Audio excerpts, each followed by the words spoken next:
الحمدللہ وحدہ والصلاة والسلام علی من لا نبی بعدہ اما بعد فاعوذ باللہ من الشیطان الرجیم بسم اللہ الرحمن الرحیم۔ السلام علیکم ناظرین، صبح کی پرنور ساعتوں میں سہانی گھڑیوں میں public news T V channel پر پروگرام صدائے قرآن لے کر ڈاکٹر محمد طاہر مصطفیٰ آپ کی خدمت میں حاضر۔ ناظرین کرام، آج پروگرام صدائے قرآن میں جو ہمارا سبق ہے قرآن کریم کا 5واں پارہ ہے، سورہ النساء ہے اور آیت نمبر 83 اور 84 ہماری گفتگو کا موضوع ہوگا۔ تو آئیے ناظرین کرام، سب سے پہلے ہم اپنے سبق کی تلاوت سماعت کرتے ہیں امام حرمین شریفین قاری عبدالرحمن السدیس کی آواز میں۔ بسم اللہ الرحمن الرحیم۔ اور ان لوگوں کے پاس جب کوئی اطمینان کی یا خوف کی خبر پہنچتی ہے تو اسے لے کر پھیلا دیتے ہیں، حالانکہ اگر یہ اسے رسول اللہ اور اپنی جماعت کے ذمہ دار اصحاب کے پاس لے جاتے جو ان کے درمیان اس بات کی صلاحیت رکھتے ہیں کہ تحقیق کر کے اس سے صحیح نتیجہ اخذ کر سکیں تو یہ بہتر ہوتا۔ یاد رکھو، تم لوگوں پر اللہ کی مہربانی اور رحمت نہ ہوتی تو سوائے چند کے تم سب شیطان کے پیچھے لگ گئے ہوتے۔ پس اے ہمارے حبیب، آپ اللہ کی راہ میں لڑیں اور یہ بات ہمیشہ ذہن میں رکھیں کہ آپ اپنی ذات کے علاوہ کسی اور کے لیے ذمہ دار نہیں ہیں۔ البتہ اہل ایمان کو بھی اللہ کی راہ میں لڑنے کی ترغیب دیا کریں۔ کچھ دور نہیں کہ اللہ کافروں کا زور توڑ دے گا۔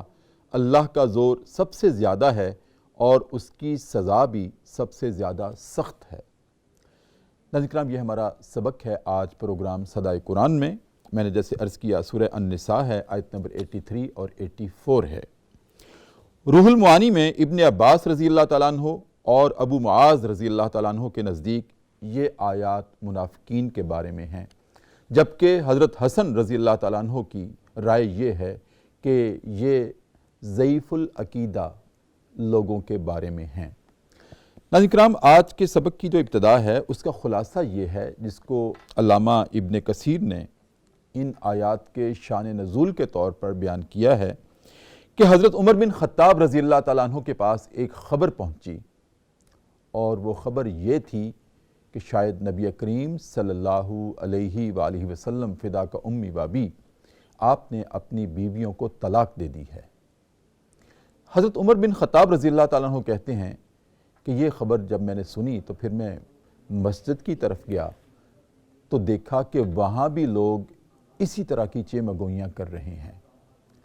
حضرت عمر کہتے ہیں کہ پھر میں واپس آیا اور نبی کریم صلی اللہ علیہ وآلہ وسلم کی خدمت اقدس میں حاضر ہوا، اور میں نے پھر پوچھ لیا کہ یا رسول اللہ، ہمارے ماں باپ آپ پہ قربان، کیا آپ نے اپنی بیویوں کو طلاق دے دی ہے؟ تو آپ نے ارشاد فرمایا، عمر نہیں، ایسی تو کوئی بات نہیں ہے۔ ناظرین کرام، حضرت عمر کہتے ہیں کہ پھر میں واپس مسجد میں گیا اور ان لوگوں کو مخاطب کر کے کہا کہ لوگوں، ایسی باتیں نہ کرو جس کی تمہیں تحقیق ہی نہیں ہے۔ نبی کریم صلی اللہ علیہ وسلم نے تو اپنی بیویوں کو طلاق نہیں دی۔ تو حضرت عمر کہتے ہیں میں نے ان کو جا کے روکا۔ ناظرین کرام، اب اس سے صدائے قرآن کیا ہے، ہمارے لیے پیغام کیا ہے؟ پیغام وہی ہے کہ جس کا کلام اللہ میں بھی سورہ الحجرات میں تذکرہ ہے کہ وَإِذْ جَاءَكُمْ فَاسِقٌ بِنَبَإٍ فَتَبَيَّنُوا۔ لوگوں، جب کوئی فاسق تمہارے پاس خبر لے کر آئے تو سب سے پہلے اس کی اچھی طرح سے تحقیق کر لیا کرو۔ ایسا نہ ہو کہ اس جھوٹی خبر کی روشنی میں، اس کے نتیجے میں تم کسی کو نقصان پہنچا بیٹھو اور بعد میں تم نادم اور شرمندہ ہو جاؤ۔ ناظرین کرام، بغیر تحقیق کے بات سننا پھر آگے اس کو پھیلا دینا، کلام اللہ میں اس کی سخت ممانعت ہے۔ اور ممانعت کیوں ہے؟ کہ اس سے انسان کی عزت پر حرف آتا ہے، اور ناظرین کرام، عزت اللہ رب العزت کی ہو، اس نے اپنی عزت پہ کمپرومائز نہیں کیا، یا اپنی مخلوق میں سے کسی بندے کی عزت کا معاملہ ہو، اللہ نے اس پہ بھی کمپرومائز نہیں کیا۔ یہاں تک کہ ہمیں غیبت سے کیوں منع کیا ہے؟ غیبت کیا ہوتی ہے ناظرین کرام؟ ایسی بات، ایسی گناہ کی بات، ایسی برائی کی بات جو کسی دوسرے شخص میں پائی جاتی ہے اس میں گناہ کی بات، لیکن ہم اس کی غیر موجودگی میں کسی کے سامنے بیان کریں، اللہ رب العزت نے اس کو بھی برداشت نہیں کیا۔ اور کیوں نہیں کیا؟ کہ اس پر اس کی عزت پر حرف آتا ہے۔ اس کے نتیجے میں اللہ ارشاد فرماتا ہے بندہ میرا ہے، بے شک گناہگار ہی صحیح، لیکن کسی کو یہ حق نہیں پہنچتا کہ اس میں پائی جانے والی برائی کو کسی دوسرے کے سامنے بیان کرے۔ اللہ نے نہیں برداشت کیا اور منع کیا، اور منع بھی اتنی سختی سے کیا کہ کیا تم میں سے کوئی ایسا ہے جو چاہے کہ اپنے سکے مردہ بھائی کا گوشت کھائے؟ تم میں سے کوئی بھی ایسا نہیں ہے، برداشت ہی نہیں کرے گا کہ ایک بھائی مرا پڑا ہے اور اس کا گوشت نوچ کر کھائے۔ ناظرین کرام، اس سے تشبیہ دی ہے اللہ رب العزت نے۔ کیوں؟ کہ اس کی غیبت کی گئی تھی، اس میں پائی جانے والی برائی کو بیان کیا گیا تھا، حالانکہ وہ برا شخص تھا، لیکن اس کو لوگوں کے سامنے برا نہ کہا جائے، اللہ نے اس کو برداشت نہیں کیا۔ اور اسی طرح سے کوئی ایسی بات جو تم کو سنی سنائی پہنچتی ہے اور تم بغیر تحقیق کے اس کو افواہ کے طور پر آگے پھیلا دیتے ہو، نہ جانے کس کس کی عزت پر حرف آئے گا، جو اللہ کو قبول نہیں ہے، گوارا نہیں ہے، روا نہیں ہے، اور انسانی عزت کے اعتبار سے، فضیلت کے اعتبار سے یہ اس کی نفی کرتی ہے۔ تو ناظرین کرام، یہ وہ عادت ہے، یہ وہ وتیرہ ہے جس سے اللہ رب العزت نے منع کیا ہے اور ہمیں اس سے احتراز کرنا ہے۔ تو ناظرین کرام، آج کے سبق میں ہمارے لیے فکر و عمل کے کیا زاویے ہیں جس سے ہماری تطہیر ہو سکتی ہے، اس پہ ہم گفتگو کرنے والے ہیں۔ اور ناظرین کرام، گفتگو فرمانے کے لیے میری دائیں جانب جو شخصیت تشریف فرما ہیں، پروگرام صدائے قرآن کا مستقل حصہ ہیں، لیکن کچھ عرصے کے بعد آج آپ تشریف لائے ہیں۔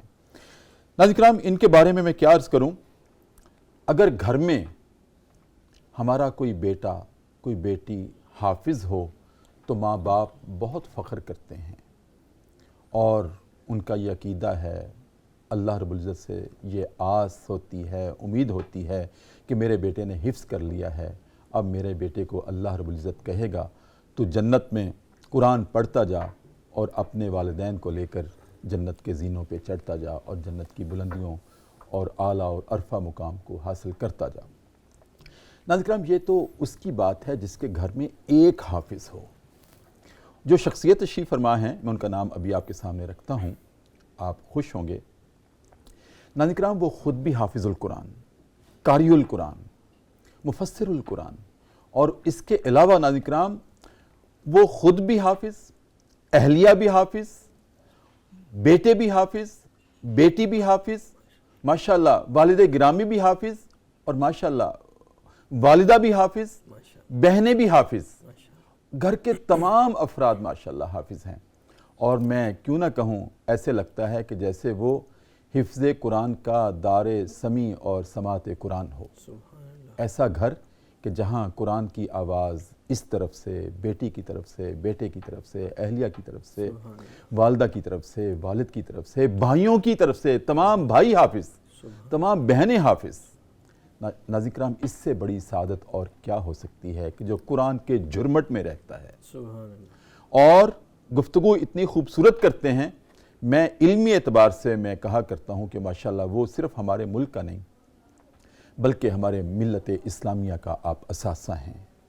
ناظرین کرام، ماشاءاللہ اللہ رب العزت نے ان کو جو گفتگو کا اعزاز بخشا ہے، قادر الکلام ہونے کا جو اعزاز بخشا ہے، وہ اپنی مثال آپ ہے۔ میری مراد ہے جناب ڈاکٹر سمیع اللہ فراز۔ السلام علیکم۔ وعلیکم السلام ورحمۃ اللہ وبرکاتہ۔ بہت شکریہ سر، آپ کی محبت۔ کیسے مزاج ہیں؟ الحمدللہ۔ میں آنکھیں نم ہو گئی ہیں آپ کے تعارف کرواتے ہوئے۔ اللہ رب العزت نے آپ پر اتنی نوازشیں کی ہیں، آپ کی ذرا نوازی، اتنی نوازشیں کی ہیں۔ الحمدللہ، اللہ کا بہت احسان۔ اور ناظرین کرام، میری بائیں جانب تشریف رکھتے ہیں، دل تھام لیجئے گا، آج تشریف لائے ہیں جناب عامر سلطان، بارگاہ رسالت مآب صلی اللہ علیہ وسلم کا ایک بہت بڑا نام ثنا خوانی میں، اور آج پروگرام صدائے قرآن کی زینت ہیں۔ السلام علیکم۔ وعلیکم السلام ڈاکٹر صاحب۔ ڈاکٹر صاحب کیسے مزاج ہیں؟ خیریت سے ہیں؟ بڑے عرصے بعد آپ تشریف لائے ہیں۔ آپ کی محبت جی۔ الحمدللہ رب العالمین۔ اب ہم سورہ نساء پہ آ گئے ہیں، 5واں پارہ ہے، اور آیت نمبر 83 84 آج کا ہمارا پروگرام ہے۔ ڈاکٹر صاحب، میں نے مقدمہ آپ کے سامنے رکھا اور اس میں بھی میں نے عرض کیا کہ اس آج کے جو سبق کا جو مرکزی محور ہے وہ ایک افواہ ہے جو لوگوں نے پھیلا دی تھی جی نبی کریم صلی اللہ علیہ وآلہ وسلم کے بارے میں کہ شاید آپ نے اپنی بیویوں کو طلاق دے دی ہے، اور لوگ مسجد میں بیٹھے بھی اسی کے بارے میں چیمگوئیاں کر رہے تھے، باتیں کر رہے تھے، حالانکہ اللہ کا گھر ہے، وہاں جو بات کی جائے بڑی سوچ سمجھ کے کرنی چاہیے، اور اس کے علاوہ بھی یہ ایک آفاقی اصول ہے کہ سوچ سمجھ کے منہ سے لفظ نکالنے چاہیے۔ کوئی ایسی بات ہم منہ سے نکال دیں جس پر نکالنے سے کسی کی عزت پر حرف آ رہا ہو، تو آپ نے تو منہ سے بات نکال دی، اس کی تو عزت گئی۔ جی تو پھر یہاں نبی کریم صلی اللہ علیہ وسلم کی عزت کا معاملہ ہے، تو یہاں تو اور بھی احتیاط کا تقاضا تھا۔ تو جیسے ڈاکٹر صاحب میں نے عرض کیا ہے کہ ایسے اگر کوئی بغیر تحقیق کے اپنے منہ سے بات نکال کے پھیلا دیتا ہے تو حرمت نبی تو ہم سب کی حرمت سے، کائنات کی تمام حرمتوں سے زیادہ ہے، لیکن ایک عام انسان کی عزت بھی تباہ ہو جاتی ہے۔ تو اس کے بارے میں ہمارے ناظرین کی رہنمائی کے لیے آپ کیا ارشاد فرمائیں؟ بسم اللہ الرحمن الرحیم۔ ڈاکٹر صاحب، سب سے پہلے تو ہمیشہ جب آپ کے ہاں حاضری ہوتی ہے آپ بہت زیادہ ذرہ نوازی فرماتے ہیں، اللہ تعالیٰ آپ کو جزائے خیر دے، اور ہمیشہ یہ بات باعث اطمینان رہتی ہے کہ اس دور میں آپ انسانیت کو لوگوں کو آپ قرآن میں سے گزارتے ہیں۔ الحمدللہ، اللہ تعالیٰ اس پر آپ کو، آپ کے ادارے کو اور اس چینل کو اجر عظیم عطا فرمائے۔ آمین۔ یہ آیات اس حوالے سے بہت اہم ہیں کہ جس کو ہم افواہ کہتے ہیں، اور جس کی طرف آپ نے اپنے مقدمہ میں اور اپنی تمہیدی گفتگو میں بڑے خوبصورت اشارے آپ نے فرمائے۔ قرآن مجید میں 12 مقامات پر افواہ کا اس لفظ کے ساتھ ذکر ہوا۔ صحیح۔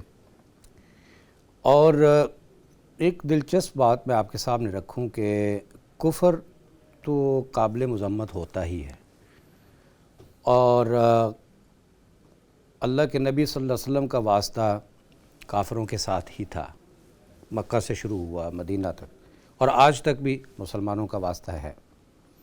لیکن حیران کن بات یہ ہے کہ قرآن مجید میں اللہ تعالیٰ اپنے پیغمبر صلی اللہ علیہ وسلم کو اور اہل ایمان کو اتنا ایک کافر سے خبردار اور متنبہ نہیں کرتے جتنا ایک منافق سے کرتے ہیں۔ بالکل ٹھیک۔ اور اس کی وجہ یہ ہے کہ کافر کھل کر بغاوت کرتا ہے، کافر کھل کر اعلان دشمنی کرتا ہے اور دشمنی کو نبھاتا ہے، جبکہ منافق دل میں بغض، عناد، حسد اور سرکشی رکھتے ہوئے آپ کے سامنے آپ کی تعریف کرتا ہے اور آپ کی پشت پر آپ کا نقصان کرتا ہے۔ یہ آیات بھی اور اس سے پچھلی آیات بھی اسی تناظر میں چل رہی، اور یہاں پر بھی یہ آیت ہمیں یہ بتاتی ہے کہ افواہ سازی منافقانہ روش ہے، صحیح، اور یہ ایک سماج دشمن رویہ ہے جو چند لوگ اختیار کرتے ہیں۔ اور آپ صلی اللہ علیہ وسلم نے ایسے لوگوں کے بارے میں یہ بھی ارشاد فرمایا کہ کفا بالمرء کذبا ان یحدث بکل ما سمع۔ مجھے ایک میسج موبائل میں آیا ہے، میں نے بغیر تحقیق کے آگے 100 لوگوں کو بھیج دیا ہے، یہ میرے جھوٹا ہونے کے لیے کافی ہے کہ جو بات مجھ تک پہنچے میں بغیر تحقیق کے وہ آگے لوگوں تک پہنچا دوں۔ صحیح۔ اور پھر سورۃ بنی اسرائیل میں اللہ تعالیٰ نے ارشاد فرمایا کہ وَلَا تَقْفُ مَا لَيْسَ لَكَ بِهِ عِلْم۔ اے لوگو اس چیز کے پیچھے مت پڑو جس کا تمہیں علم نہیں، جس کی تمہیں تحقیق نہیں، اس لیے کہ وہ بات تمہاری زبان، تمہارے کان یا تمہارا دل جس سے بھی اس کا اجرا ہوگا اور آگے لوگوں تک پہنچے گی، یہ تینوں کے بارے میں اللہ تعالیٰ قیامت کے دن پوچھ کریں گے، سوال کریں گے کہ تمہاری زبان نے یہ بات بغیر تحقیق کے آگے کہی، اس کا جواب دو۔ اس حوالے سے ہمیں بہت محتاط ہونے کی ضرورت ہے۔ اور دیکھیے کہ یہ افواہ سازی اور یہ سنی سنائی بات آگے پہنچانا، اس میں سمجھتا ہوں 3 طرح کے وہ نقصان ہیں جو ناقابل تلافی ہیں۔ سب سے پہلے ایمان کا نقصان۔ صحیح۔ ایمان کا نقصان اس لیے ہے کہ ایمان اور جھوٹ اللہ اور اس کے نبی کے بیانات کے مطابق، تعلیمات کے مطابق ایک جگہ پہ اکٹھے نہیں ہو سکتے۔ واہ۔ ایمان اور جھوٹ ایک جگہ پہ اکٹھے نہیں ہو سکتے۔ صحیح۔ افواہ گھڑنے والا، افواہ پھیلانے والا جھوٹ بناتا ہے، جھوٹ پھیلاتا ہے، اس کا مطلب یہ ہے کہ اگر وہ اس روش سے باز نہیں آتا تو وہ اپنے ایمان سے ہاتھ دھو بیٹھا ہے، اب اس کے دل و دماغ میں جھوٹ سرایت کر چکا ہے، اب ایمان وہاں سے خارج ہو چکا ہے۔ تو پہلی چیز جس کو ڈیمیج کرتی ہے یہ چیز، وہ آپ کا ایمان ہے۔ دوسری چیز کہ یہ سماج دشمن رویہ، معاشرے میں انتشار، ہم کہتے ہیں ہم اپنے ملک کے حالات سے ہمیشہ فکر مند رہتے ہیں، سٹیبلٹی نہیں ہے، استحکام نہیں ہے۔ کیا ہم نے کبھی غور کیا ہے کہ اس میں ہمارے رویوں کا کیا دخل ہے؟ ہم لوگوں کے رویوں کا کیا دخل ہے؟ ہم منفی باتوں کو کس طرح زیادہ بڑھا چڑھا کر بیان کرنے اور سکرین کے اوپر اس کو دیکھنے کے خواہش مند نظر آتے ہیں؟ کیا مسالہ لگی خبروں کے بارے میں ہمارے رویے صرف اس کے لیے، مطلب چند 100 یا چند ہزار ویوز کے لیے آپ کسی کی عزت کو اچھال دیتے ہیں؟ آپ ایک چینل پر بیٹھ کر، اپنے پرائیویٹ چینل پر بیٹھ کر آپ جس کے بارے میں جو چاہیں آپ کہہ دیں۔ تو یہ چیز جو سماجی عدم استحکام پیدا کرتی ہے، یہ کبھی بھی قوموں کو، ریاستوں کو، ملکوں کو کبھی بھی سٹیبل نہیں ہونے دیتی۔ تو میں یہاں پر یہ بھی عرض کروں گا کہ افواہ وہ فرد کے حوالے سے ہو، وہ کسی جماعت کے حوالے سے ہو، وہ کسی مسلک کے حوالے سے ہو، وہ کسی ادارے کے حوالے سے ہو، یا وہ کسی ریاست کے حوالے سے ہو، ہر طرح کی افواہ قابل مذمت بھی ہے، قابل گرفت بھی ہے۔ اور اسی لیے قرآن مجید نے اس کو جو گناہ ہے نا، میں یہاں پر ایک اور نکتہ عرض کروں۔ جی قرآن یا دین جس کو گناہ کہتا ہے، ہر گناہ جرم ہوتا ہے، ہر گناہ جرم ہوتا ہے۔ وہ گناہ جس کا تعلق دوسرے انسانوں کے ساتھ ہوتا ہے وہ گناہ جرم بھی ہوتا ہے۔ چوری گناہ ہے، لیکن اس میں کسی دوسرے کا مال تلف کیا گیا ہے تو یہ جرم بھی۔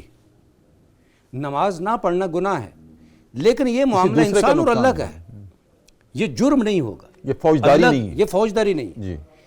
اسی لیے ہمارے ہاں ریاستی سطح پر بھی اس کے اوپر قوانین موجود ہیں، لیکن بدقسمتی یہ ہے کہ ان قوانین کے اوپر سزاؤں کا نفاذ نہیں۔ اگر سزاؤں کا نفاذ ہو، اب آپ دیکھیں سورہ نور کے اندر جی، قذف کیا چیز ہے؟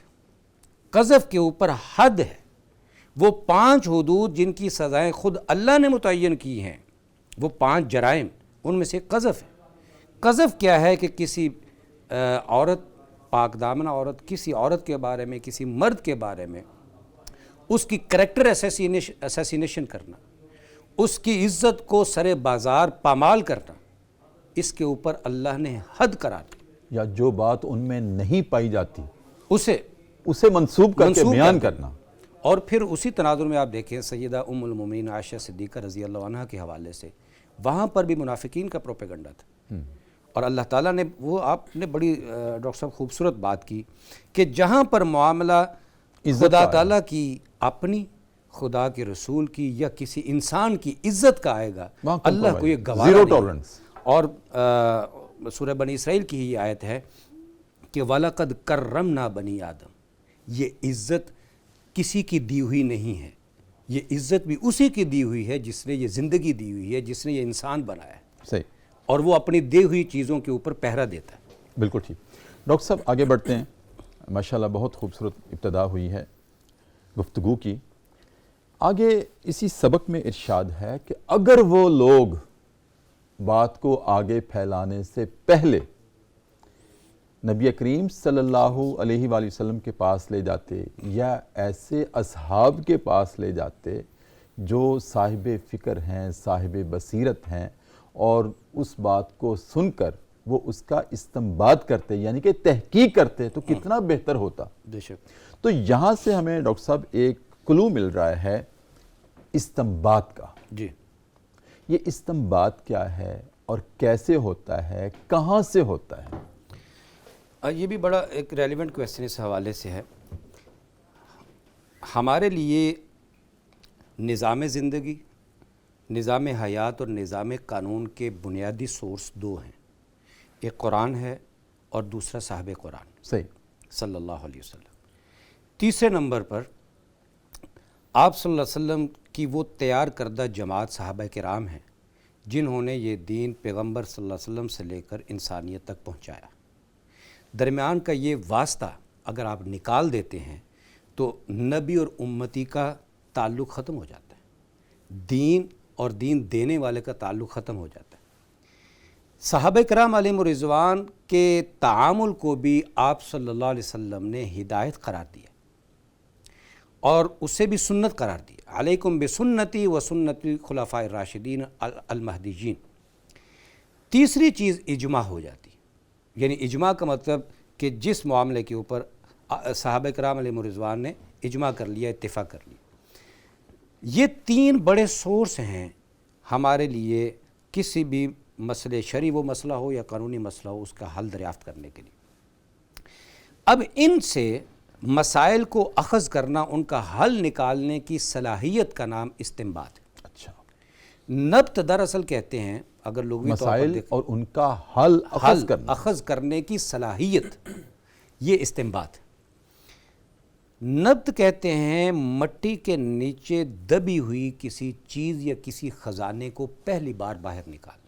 اچھا، کنواں جب کھودا جاتا ہے، پرانے زمانوں میں کھدائی کر کے پانی نکالا جاتا تھا، تو جو پہلا ڈول پانی کا نیچے سے نکلتا تھا اس کو نبت کہتے تھے۔ اچھا، اسی سے استنباط ہے، یعنی وہ مسئلے کا وہ حل جو آج تک دریافت نہیں ہوا، اس سے جو مجتہد، جو مستنبط، جو فقیہ، جو عالم، جو صاحب علم پہلی مرتبہ نکال کر انسانوں کے مسئلے کے حل کے طور پر سامنے لاتا ہے، اس کو استنباط کہتے ہیں۔ اب استنباط دو طرح کا ہوتا ہے، ایک ہوتا ہے جس کو ایبسولوٹ استنباط یا اجتہاد کہتے ہیں۔ ایبسولوٹ اجتہاد یہ ہے کہ وہ معاملات جو قرآن میں، سنت میں، صحابہ کرام کے اجماع میں موجود ہیں، ان کے بارے میں وہ مسئلہ لوگوں کے سامنے رکھنا، اس میں کوئی کمی بیشی آپ نہیں کر سکتے، یہ ایبسولوٹ استنباط یا اجتہاد ہے۔ دوسرا ہوتا ہے ریلیٹیو اجتہاد، کہ کوئی مسئلہ جو ہے وہ پہلے سے موجود بالکل نیا کوئی مسئلہ آیا ہے، اس مسئلے کا آپ نے نیا حل شریعت کی روشنی میں مسلمانوں کو دینا ہے، تو یہ بھی اجتہاد اور استنباط کی ایک قسم۔ اب یہ کر کون سکتا ہے، یہ اہم بات ہے۔ ڈاکٹر صاحب آپ کی اجازت سے ایک وقفہ لیں جی جی، اور اس کے بعد یہاں سے دوبارہ شروع کریں گے کہ اجتہاد اور استنباط کر کون سکتا ہے۔ اور دوسرا، میں وقفے کے بعد آپ سے یہ بھی اپنے ناظرین کے لیے پوچھنے کی جسارت کروں گا کہ ڈاکٹر صاحب ہمارا ایک کلیم ہے، ہمارا ایک دعویٰ ہے جی کہ زندگی کا کوئی بھی پہلو ہو اس کے بارے میں استنباط کلام اللہ سے ہو سکتا ہے، جی، کوئی بھی ایسا پہلو ہو۔ حالانکہ قرآن اجمال کی کتاب ہے، جزیات کی کتاب نہیں ہے، جی لیکن جو دشمن ہیں وہ تو ایسی راہیں نکالتے ہیں نا دشمنی کی کہ جی ٹریفک کے اصول کہاں ہیں قرآن میں، تو اس کا ہم نوجوان نسل کو کیا جواب دے سکتے ہیں؟ وقفے کے بعد ناظرین کرام، بہت اہم گفتگو ہے اور بہت اہم ٹرننگ پوائنٹ پہ ہماری گفتگو ختم ہو رہی ہے۔ وقفے کے لیے، وقفے میں چلتے ہیں دربار رسالت میں اور اپنے نبی کریم صلی اللہ علیہ وسلم کی ذات اقدس پر والہانہ انداز میں درود کریم کا نذرانہ پیش کرتے ہیں۔ واپس آتے ہیں۔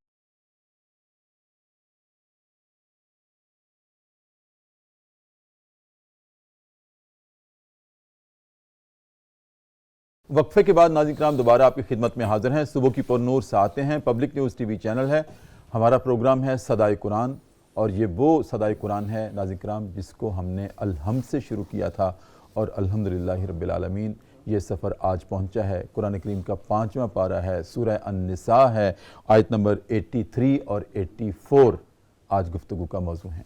جی ڈاکٹر صاحب، آپ ارشاد فرما رہے تھے وقفے سے پہلے کہ استنباط کر کون سکتا ہے؟ کر کون سکتا ہے، جی، یہ بڑا اہم اور نقطہ۔ دوسرا میں نے ایک اور بھی سوال آپ کے سامنے رکھا تھا کہ کلام اللہ کے بارے میں ہمارا دعویٰ ہے کہ زندگی کے ہر معاملے میں اس کی رہنمائیاں سدا بہار ہیں، جی، لیکن دشمنی رکھنے والے قرآن سے، رسول سے، دین سے، اسلام سے، ایمان سے، وہ تو راہیں نکالتے ہیں نا جی۔ میں آپ کی اسی بات یعنی دوسرے سوال کا جواب پہلے دے دیتا ہوں۔ دیکھیے استنباط کس سے ہوگا؟ ابھی میں نے عرض کیا استنباط کرنے والے کے پاس پہلا سورس کلام اللہ ہے۔ صحیح۔ اگر ٹریفک کے مسائل ہیں، آج کے ہمارے روزمرہ کے مسائل ہیں، سفر کے مسائل ہیں، ہمارے سیوک لاز ہیں، یہ سارے کے سارے صاحب قرآن سامنے رکھ کر ہی بنائے جائیں گے ایک مسلمان معاشرے کے لیے۔ صحیح. تو استنباط کے لیے بھی پہلے سورس یہی دو ہوں گے. اب یہ کرے گا کون؟ کیا ہر آدمی یہ صلاحیت رکھتا ہے؟ یہاں پر ایک اور لفظ بھی آیا ہے جس کو ہم اولی الامر کہتے ہیں. اور یہاں وہ اسمانی میں نہیں آیا کہ صاحب بصیرت لوگ؟ میں یہ عرض کرتا ہوں کیونکہ اس کے حوالے سے جی حضرت عبداللہ بن عباس اور حضرت جابر بن عبداللہ رضی اللہ عنہما دونوں کا موقف یہ ہے کہ اولی الامر سے مراد اہل علم اور فقہا ہیں جو دین کی بصیرت رکھنے والے. صحیح. جبکہ حضرت ابو ہریرہ رضی اللہ عنہ کی ایک روایت میں یہ آتا ہے کہ اولی الامر سے مراد حکمران ہیں. یہ دونوں اقوال متضاد نہیں. ٹھیک ہے. ان میں تطبیق اس طرح سے ممکن ہے کہ پہلے ادوار میں جو حکمران ہوتا تھا وہ جامع الصفات ہوتا. جی جی. حضرت ابوبکر صدیق رضی اللہ عنہ خلیفۃ الرسول بنے ہیں، جامع الصفات تھے. کیا ان سے بڑھ کر استنباط کی صلاحیت کسی اور میں ہو سکتی تھی؟ سیدنا عمر فاروق رضی اللہ عنہ کی، حضرت عثمان، علی کرم اللہ وجہہ تعالی، دیگر صحابہ کرام. تو پہلے حکمرانوں میں یہ صلاحیت موجود ہوتی تھی. اور یہ تو اسلام کی روایت رہی، تاریخ رہی کہ جو حکمران ہوتا تھا وہ خود جمعہ کا خطبہ دیتا تھا. ہاں جی. وہ خود مسلمانوں کے اجتماع سے خطاب کرتا تھا. اب تو خیر بدقسمتی ہو گئی کہ حکمران کے پاس یہ صلاحیت بھی نہیں ہے کہ وہ لوگوں کی اصلاح کے لیے ان کے ساتھ چند جملے ہی بول سکے. تو اب اس دور میں ہم کہیں گے کہ عبداللہ بن عباس رضی اللہ عنہما کا جو موقف تھا کہ اولی الامر سے مراد اہل علم، فقیہ ہے. لیکن میں اس کو تھوڑے سے براڈر کنسیپٹ میں دیکھتا ہوں. جی جی. اولی الامر کا تعلق کسی بھی فیلڈ کا جو ماہر اور ایکسپرٹ ہے وہ اس فیلڈ کا اولی الامر ہے. بالکل ٹھیک. طب کا معاملہ ہے. طب کے معاملے میں اگر ہمیں ویریفیکیشن یا تصدیق چاہیے تو ہم مفتی صاحب کے پاس نہیں جائیں گے. صحیح. وہ ہم طب کے اولی الامر کے پاس جائیں گے. واہ. ہمیں اگر دین کا مسئلہ سمجھنا ہے تو ہم کسی انجینئر کے پاس نہیں جائیں گے، ہم مفتی صاحب مولانا صاحب کے پاس جائیں گے. ہمیں اگر قانون کی کسی پیچیدگی کو حل کروانا ہے تو اس قانون کا جو اولی الامر ہے، جو جج ہے، جو جسٹس ہے، جو چیف جسٹس ہے، اس کی تشریح پر ہم اعتبار کریں. بالکل ٹھیک. تو ہر فیلڈ کا اولی الامر ہے. واہ. آج کے براڈر کانسیپٹ میں اگر ہم اس کو دیکھیں تو اب استنباط کرنے والا جہاں پر کوئی شرعی مسئلہ آ جاتا ہے، اب صرف میں نے یہ تشریح اس لیے کی ہے کہ یہاں پر معاملہ صرف شریعت کے مسئلے کا نہیں. اب یہاں پر معاملہ فوجداری ضابطے کا تھا. صحیح. جو منافقین نے حرکت کی، جی جی، آپ صلی اللہ علیہ وسلم کو ڈس رسپیکٹ کرنے کی شعوری کوشش، ڈس آنر کرنے کی کوشش کی. اب یہ فوجداری معاملہ تھا. اب یہاں پر اولی الامر حاکم بھی ہے. واہ. یہاں پر مستنبط یا مجتہد وہ حاکم بھی ہے، وہ عالم بھی ہے، وہ فقیہ بھی ہے. پیغام یہ دیا جا رہا ہے کہ ایسے لوگوں کے ساتھ یہ سارے اولی الامر ان لوگوں کے خلاف صف آرا نظر آنے چاہیے. اگر آپ مسلم سماج سے اس رویے کا خاتمہ چاہتے ہیں، وہ حاکم ہے، وہ جج ہے، وہ وکیل ہے، وہ ڈاکٹر ہے، سوشل میڈیا انفلوئنسر ہے، وہ مولانا صاحب ہیں، وہ مفتی صاحب ہیں، یہ سب کے سب ان افواہ بازوں کے بارے میں کہ ان کے خلاف صف آرا کھڑے نظر آنے چاہیے. سیسا پلائی ہوئی دیوار ہوں کہ ایسے لوگ اور یہ رویے ہم اپنے معاشرے میں پنپنے نہیں دیں گے. ہم آتے ہیں اب اپنے اس سوال کی. جی جی. استنباط کی صلاحیت کے لیے ویسے تو امام رازی رحمہ اللہ نے اس کی 12 خصوصیات یا شرائط لکھی ہیں کہ یہ فنون علوم آتے ہوں تو ایسا شخص اجتہاد یا استنباط کی صلاحیت رکھتا ہے. میں جب ان کو ساری جو شرائط یا ریکوائرمنٹس ان کو دیکھتا ہوں تو نتیجے کے طور پر 3 چیزیں ایسی ہیں اگر وہ کسی کے اندر اللہ تعالیٰ نے ودیت کی ہوئی ہیں تو وہ استنباط کی صلاحیت رکھتا ہے. نمبر 1، شریعت کے جو مقاصد ہیں کسی بھی حکم کو دینے میں وہ مقاصد سے واقف ہو. ٹھیک. نماز کیوں پڑھی جاتی ہے اسے پتہ ہو کہ اس میں شریعت کا مقصد کیا ہے. مقاصد الشریعت پورے کا پورا فن ہے. جو اہل علم مقاصد شریعہ سے واقفیت رکھتے ہوں، پہلی شرط میرے خیال میں یہ. دوسرا کہ جو شریعت کے مآخذ اور ذرائع ہیں، قرآن، احادیث نبویہ اور اقوال صحابہ اور اقوال فقہا، مختلف مسالک کی جو تعبیرات ہیں وہ اس کے سامنے ہوں. اور پھر تیسری چیز یہ کہ وہ سماج اور زمانے کی حالات کی نبض سے بھی واقف ہو۔ ڈاکٹر صاحب یہ بڑی اہم بات ہے۔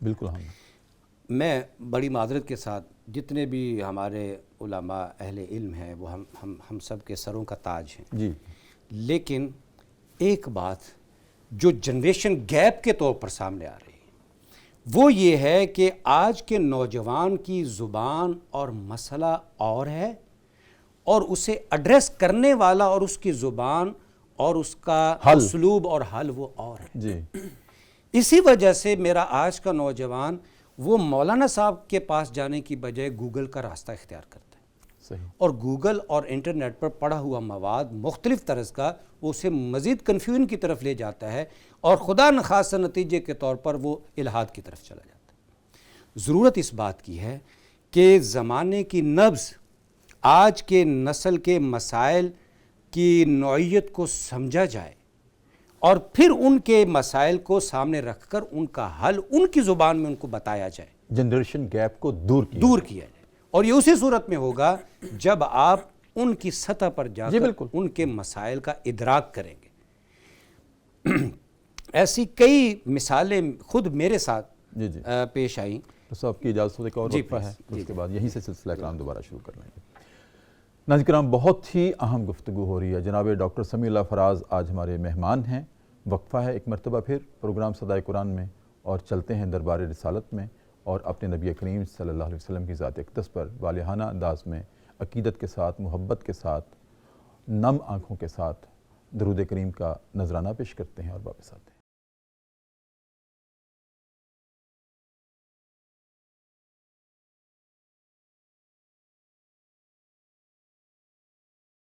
وقفے کے بعد ناظرین کرام دوبارہ آپ کی خدمت میں حاضر ہیں۔ صبح کی پرنور ساتھ ہیں، public news T V channel ہے، ہمارا پروگرام ہے صدائے قرآن، اور آج ہمارا سبق ہے قرآن کریم کا 5واں پارہ ہے، سورہ النساء ہے، اور آیت نمبر 83 اور 4 اس پہ گفتگو ہو رہی ہے۔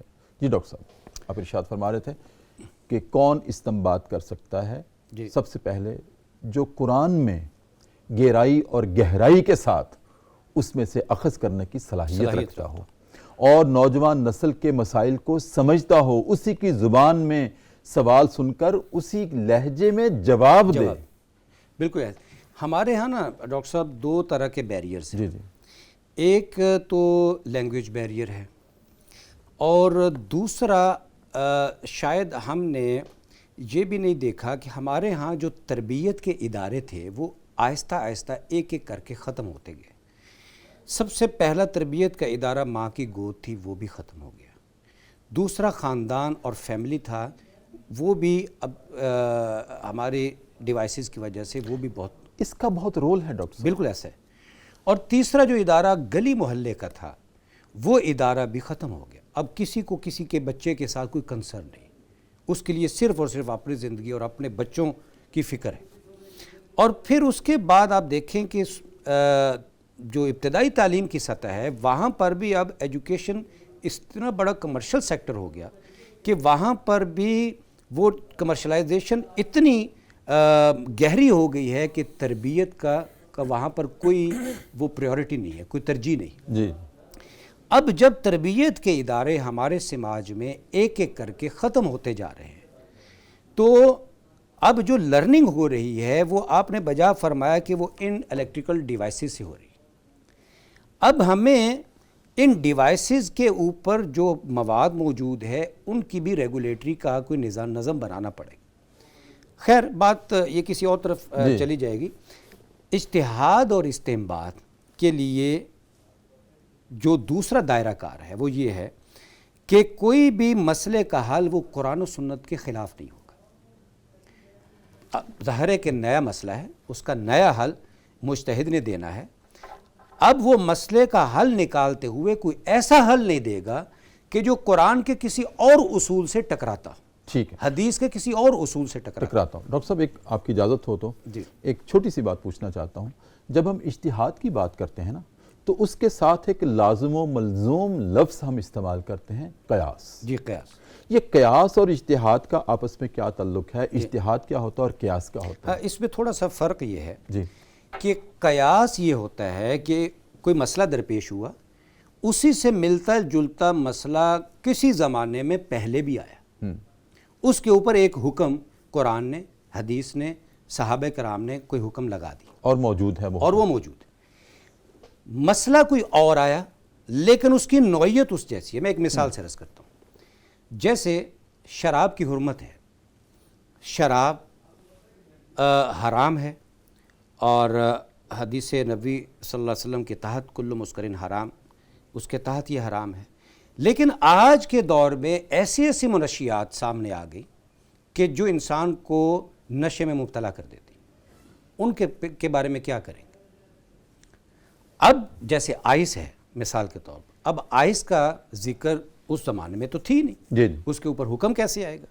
اب آئس بھی چونکہ انسان کو نشے میں مبتلا کرتی ہے، ایک کامن علت ہو گئی شراب کی اور آئس کی، اس کامن علت کی وجہ سے ان کا حکم بھی کامن ہو جائے گا، مشترک ہو جائے گا، اس کو قیاس کہتے ہیں۔ یہ بھی تو، اس میں بھی تو اجتہاد ہو رہا ہے نا، یہ اجتہاد ہو رہا ہے، اجتہاد کا پروسیس ہے۔ جیسے میں نے آپ کو عرض کیا تھا کہ اجتہاد دو طرح کے، ایک یہ ایبسولوٹ استنباط نہیں ہے، جی یہ ریلیٹیو استنباط ہے کہ پہلے سے کوئی نظیر موجود ہے، صحیح، آپ نے استنباط اجتہاد کرنا ہے اور اس کے ریلیونٹ آپ نے ایک اور مسئلے کا حل بتانا۔ اچھا ڈاکٹر صاحب، ہم اس کو ایسے بھی کہہ سکتے ہیں کہ اجتہاد ہے غور و فکر کر کے مسائل کا استنباط کرنا، جی، اور مسائل کا استنباط کر کے قرآن و سنہ کی روشنی میں یا ماخذ فقہ کی روشنی میں، ماخذ شریعت کی روشنی میں ایک رائے کو ڈیولپ کر دینا، جی یہ قیاس ہے۔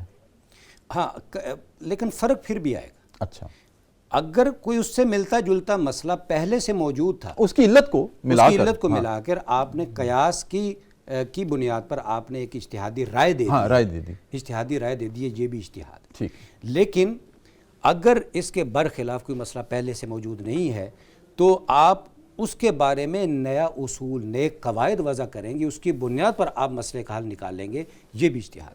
میں یہاں پر ایک یہ بات عرض کروں کہ رسول اللہ صلی اللہ علیہ وسلم نے اس اجتہاد اور استنباط کے عمل کی حوصلہ افزائی کیسے فرمائی؟ جی، ارشاد فرمایا، یہ صحیح بخاری کی روایت نمبر 2676 ہے، سرکار دو عالم صلی اللہ علیہ وسلم کا ارشاد ہے کہ اذا حکم الحاکم فاجتہد ثم اصاب فلہ اجران، جب کوئی فقیہ، کوئی عالم، کوئی ماہر میدان، کوئی ماہر علم بیٹھ کر اس پر غور و فکر کر کے ایک مسئلے کا حل نکالتا ہے اور وہ حل دوسروں کے لیے مفید بن جاتا ہے، اللہ اس کو 2 اجر عطا فرماتے ہیں، ایک اس کی کوشش پر اور ایک لوگوں کے لیے فائدہ مند ہونے کی وجہ سے۔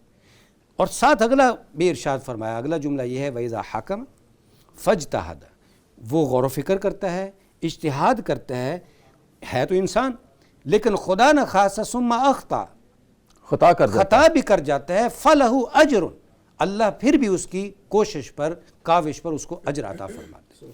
سو نتیجہ یہ ہے جو عالی دماغ ہیں اس معاشرے کے، جو مسلمان جنریشن گیپ کو ختم کریں، وہ اس جنریشن گیپ کو ختم کریں، ان عالی دماغوں کی قدر کریں۔ ہمارے لیے سپر ہیروز وہ ہیں جو معاشرے کے لیے فائدہ مند ہیں، اپنی محنت کے ساتھ، اپنی قوت کے ساتھ، اپنی صلاحیتوں کے ساتھ۔ تو یہ خیر ہمیں اس بات پر بحیثیت قوم غور کرنا۔ بہت شکریہ ڈاکٹر صاحب آپ کی آمد کا، اور آپ نے جو آخر میں بات ارشاد فرمائی نا کہ اگر اجتہاد کرنے والے کی رائے دوسروں کے لیے مفید ثابت ہو جائے تو اس کے لیے 2 اجر ہیں، اور پھر آپ نے تیسرا بھی فرما دیا، تو آپ کی ساری باتیں ہمارے لیے بہت مفید ثابت ہوں گی انشاءاللہ، تو آپ کے لیے بھی 2 اجر، اور جو تیسرا گنوایا وہ بھی آپ کے لیے، اور ہم بھی آپ کے پیچھے اللہ حصہ ہم دار سب ہوں کو گے۔ بہت شکریہ ڈاکٹر صاحب آپ کی آمد کا۔ ناظرین کرام، اب وقت ہے بارگاہ رسالت مآب صلی اللہ علیہ وآلہ وسلم میں حاضری دینے کا، تو آج میں نے عرض کیا تھا کہ عامر سلطان آئے ہیں اور وہ کلام پیش کریں گے۔ وہ شہر محبت جہاں مصطفیٰ ہے، وہیں گھر بنانے کو جی چاہتا ہے۔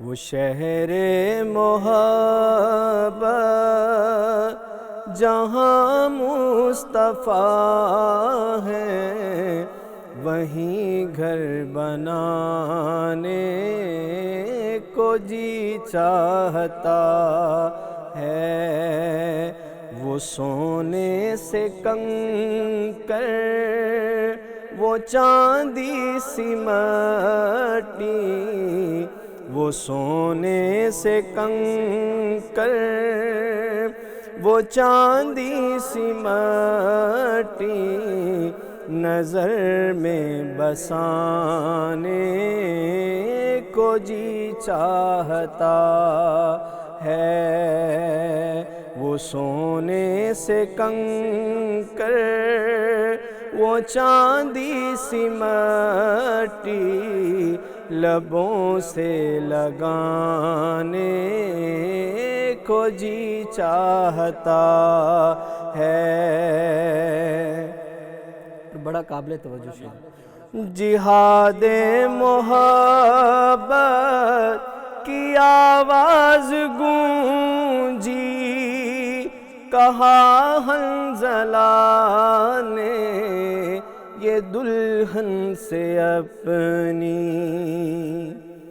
جہاد محبت کی آواز گونجی کہا حنظلہ نے یہ دلہن سے اپنی اجازت اگر دو تو جام شہادت اجازت اگر دو تو جام شہادت لبوں سے لگانے کو جی چاہتا ہے۔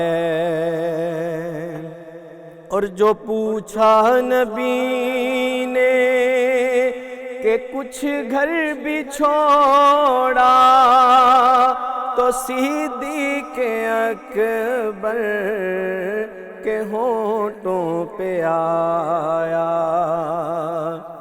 جو پوچھا نبی نے کہ کچھ گھر بھی چھوڑا تو صدیق اکبر کے ہونٹوں پہ آیا۔ وہاں مال و دولت کی کیا ہے حقیقت وہاں مال و دولت کی کیا ہے حقیقت جہاں جان لٹانے کو جی چاہتا ہے۔ وہاں مال و دولت کی کیا ہے حقیقت جہاں جان لٹانے کو جی چاہتا ہے۔ اور ستاروں سے یہ چاند کہتا ہے ہر دم تمہیں کیا بتاؤں وہ ٹکڑوں کا عالم اشارے میں آقا کہ اتنا مزہ تھا کہ پھر ٹوٹ جانے کو جی چاہتا ہے۔ اشارے میں آقا کہ اتنا مزہ تھا کہ پھر ٹوٹ جانے کو جی چاہتا ہے۔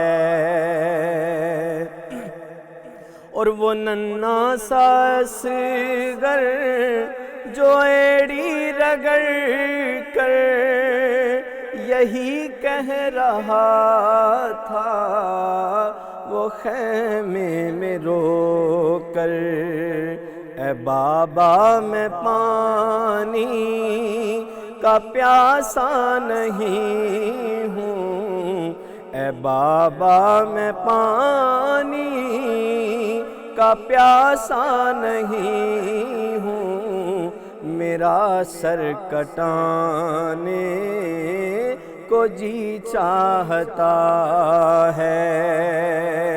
اور جو دیکھا ہے روح ہوئے جمال رسالت تو طاہر عمر مصطفیٰ سے یہ بولے بڑی آپ سے دشمنی تھی مگر اب غلامی میں آنے کو جی چاہتا ہے وہ شہر محبت جہاں مصطفیٰ ہیں وہیں گھر بنانے کو جی چاہتا ہے۔